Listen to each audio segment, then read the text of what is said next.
सृष्टि बचपन से ही दिखने में सुंदर नहीं थी, लेकिन अमीर बाप की बेटी सृष्टि पर उसकी माँ जान छिड़कती। मेरी बेटी कितनी प्यारी है, भगवान सबको सृष्टि जैसी बेटी दे। सृष्टि धीरे धीरे बड़ी होती है।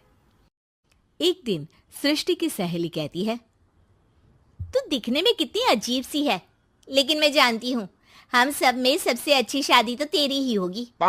तेरे पापा अमीर जो हैं। और बता नहीं सकते यार, दहेज तो हर कोई देता है, ये क्या ज्यादा ले जाएगी अपने पति के लिए? अरे बड़े शहर में कोठी है इसके पापा की। अरे पापा की है ना, कौन सी इसकी है? इसकी होती तब तो कोई भी लड़का इससे शादी कर लेता। अरे पापा की मतलब पापा की है तो मेरी ही है ना? किसने कहा? अब तेरी तो तब होगी ना जब तेरा भाई ना हो। वैसे भी शादी के बाद सारी प्रॉपर्टी भाई के नाम होती है। सृष्टि समझ जाती है कि उसे किसी भी हालत में माँ बाप की सारी प्रॉपर्टी को अपने नाम करना है, लेकिन कैसे? एक दिन सृष्टि का भाई शीनू कहता है, बहन क्या कर रही है? तुझसे एक बात करनी है। अरे हाँ हाँ करना, मैं तो तेरी बहन हूँ। बहन मेरी लाइफ में ना एक लड़की है, बहुत अच्छी है। मैं सोच रहा हूँ माँ और पापा से बात करूँ शादी के लिए। सृष्टि को समझ में आ जाता है कि भाई की शादी होते ही भाभी उसे एक दिन भी घर में बर्दाश्त नहीं करेगी। क्या बात है भाई, बताना कौन है वो? यार वो बहुत अच्छी लड़की है, पढ़ी लिखी है, मेरे साथ जॉब भी करती है। बस एक प्रॉब्लम है। प्रॉब्लम? क्या प्रॉब्लम है भाई? यार वो शादीशुदा है, लेकिन उसके पति ने उसे सिर्फ इसलिए छोड़ दिया क्योंकि उसके माँ बाप दहेज नहीं दे पाए। सृष्टि ये सुनकर न जाने क्यों खुश हो जाती है। अरे भाई तो क्या हुआ, लड़की तुझे तो पसंद है ना? शीनू को लगता है कि बहन उसे समझ रही है। वो इस बात से अनजान होता है कि उसकी बहन की मंशा पूरा घर हड़पने की है। सृष्टि अपनी माँ से कहती है, मम्मी मुझे तो बहुत चिंता है, पता है शीनू क्या कर रहा है? अरे क्या कर रहा है, वो तो काम पर जाता है और वापस घर आता है। नहीं ना माँ, वो यही तो नहीं कर रहा, बाकी सब कर रहा है। आपको पता है उससे प्यार है, और वो भी एक शादीशुदा लड़की से। हैं? ये क्या हो गया? मैं सोसाइटी में क्या मुंह दिखाऊंगी? अरे तेरे पापा तो यही कहेंगे कि मैंने ही उसे बिगाड़ दिया है। माँ देखो, मेरी बात मानो, पापा पर भी विश्वास करने की जरूरत नहीं है। अब आप ही बताओ, पापा इतनी देर घर के बाहर रहते हैं क्यों? बोलो। अरे बेटा वो तो नौकरी करते हैं ना। तू बहुत भोली है माँ, पापा का ऑफिस तो 7 बजे खत्म हो जाता है, लेकिन देखो कितनी देर से आते हैं। अरे नहीं नहीं बेटा, ऐसी कोई बात नहीं है। सृष्टि माँ को एक औरत से बात करते पिता की फोटो दिखाती है। देखो माँ, कैसे हैं पापा? मैं ना कहती थी कि पापा सही नहीं है। मैं तेरे पापा से बात करूंगी, दे फोटो मुझे। ओ माँ, वो तो डिलीट हो गई। लेकिन चल, तूने तो देख लिया ना, पापा से बाद में बात कर लेना, और हाँ मेरा नाम बिल्कुल मत लेना। हाँ माँ। अब क्या था, सृष्टि के माँ और पिता के बीच झगड़ा होना शुरू हो जाता है। सृष्टि के मन में क्या चल रहा था कोई नहीं जानता था। एक दिन, माँ सृष्टि के लिए एक लड़का देखा है, वो लोग शाम को उसे देखने आने वाले हैं।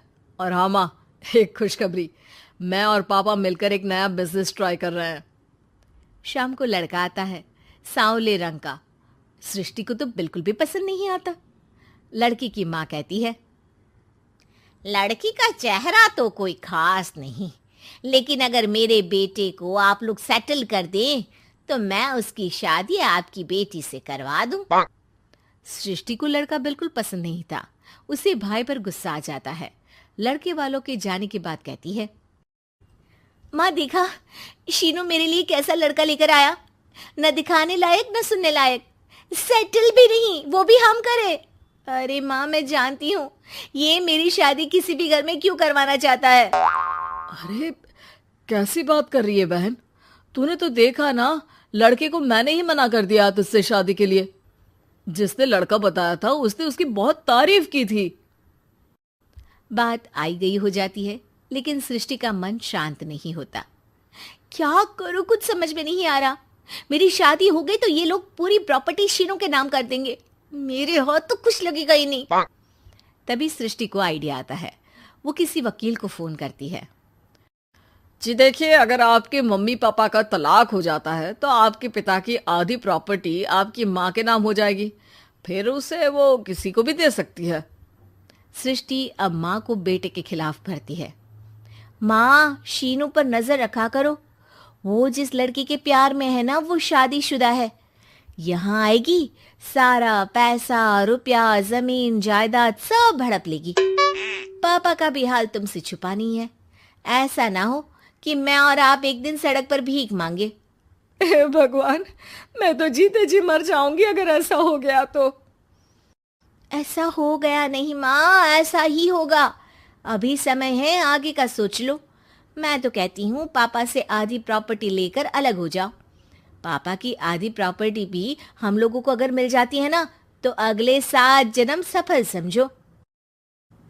बेचारी माँ बेटी के कहने पर पति से तलाक लेकर अलग हो जाती है। सृष्टि अब पैसों से गाड़ी और अपने दूसरे महंगे शौक पूरे करने लगी। उसके दोस्त भी उसके पैसे इस्तेमाल करते। सृष्टि, कल तुम कहाँ थी? मैं सारा दिन घर पर अकेली थी। तो मैं क्या करूं? मैंने ठेका तो नहीं लिया है ना तुम्हें संभालने का। माँ को सृष्टि से ये उम्मीद नहीं थी। वो बैठकर रोने लगती है। वहीं उसका पति यानी कि सृष्टि के पिता आ जाते हैं। मैं जानता था कि तुम्हारा यही हाल होगा, तो आपने मुझे रोका क्यों नहीं? मैं रोकता तो तुम रुकती क्या? सृष्टि के कहने पर तुमने मुझ पर अपने बेटे पर शक किया, लेकिन तुम ये भूल गई कि कैसे हम दोनों ने मिलकर जीवन में इतना सब खड़ा किया। माँ पति के गले लग जाती है।